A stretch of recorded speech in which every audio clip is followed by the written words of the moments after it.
When I talk about James Joyce with my students, and I'm sure when other folks talk about James Joyce, they usually start with Ulysses. And that just makes sense because it's one of the most influential novels of the 20th century. But of course, his story begins somewhere else, and it begins in Dublin, where he was born in 1882. And the city really just never let go of him. Even when he spent, a good part of his adult life abroad, Dublin really stayed at the center of his just overall imagination because he kept returning to it in his fiction. He turned to the streets and the voices and the habits of the folks that live there and the tensions of the city itself. And he worked all those things into his literature, and readers are still trying to unpack all of that more than 100 years later. James Joyce, like Samuel Beckett, was highly educated and deeply serious about language, especially from an early age. He studied at University College in Dublin, where he focused on English and French and Italian, and he was drawn to European literature. He was interested in the ideas of it, and he was already beginning to develop the independence that would define him later on. He did not simply just inherit an Irish literary tradition. He wanted to challenge it. He wanted to kind of stretch it out and then place himself in conversation about literature with the wider modern world. And one of the turning points in James Joyce's life came in 1904 when he left Ireland with Nora Barnacle, the woman that would later become his lifelong partner.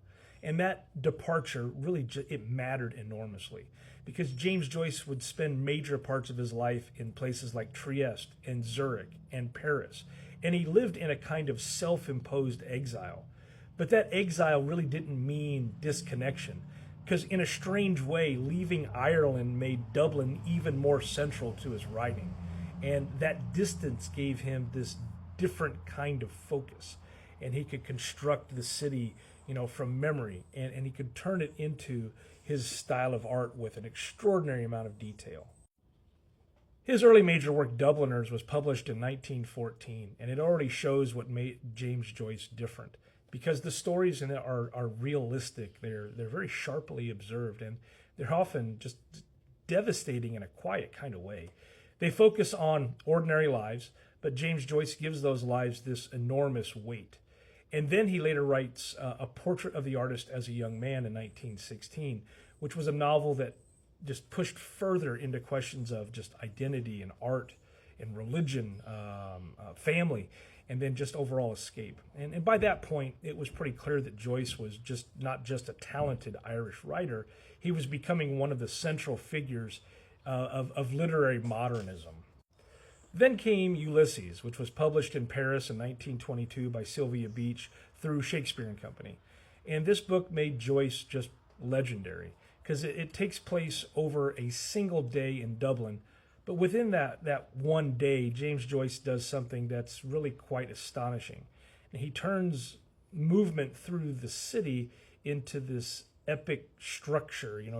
He draws on Homer's Odyssey while also experimenting with, radically experimenting with style and voice and just consciousness. And Ulysses changed the novel, and it showed just how far fiction could go in capturing thought itself.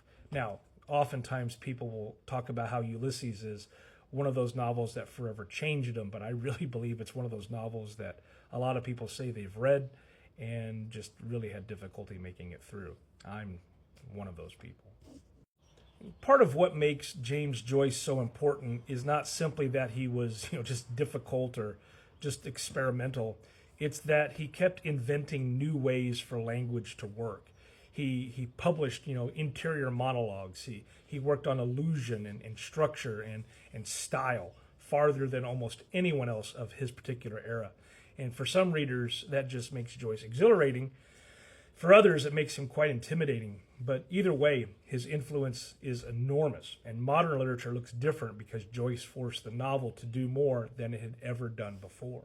For Joyce's final work, Finnegan's Wake, which appeared in 1939, and it remains one of the most challenging books in English literature.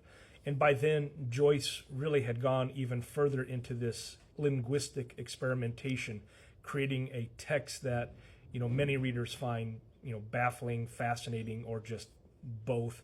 And around the same time, he was really also dealing with serious personal difficulties, including family strain. He had persistent eye problems that had affected him for years. And that the image of Joyce as this purely, cerebral genius really leaves out how much struggle also shaped his later life. James Joyce died in Zurich in 1941, but his reputation really only grew after his death. And today he stands as one of the most defining writers of modernism. He's a figure that, his work reshaped fiction, and his influence still reaches out, throughout literature, across literature and criticism and education. And even people who have never finished, Ulysses, usually know that Joyce really represents something important, and that is the novel as art really was pushed to its limits. And I guess that's really his legacy. He didn't just write, famous books. He really changed what people believed that fiction could be.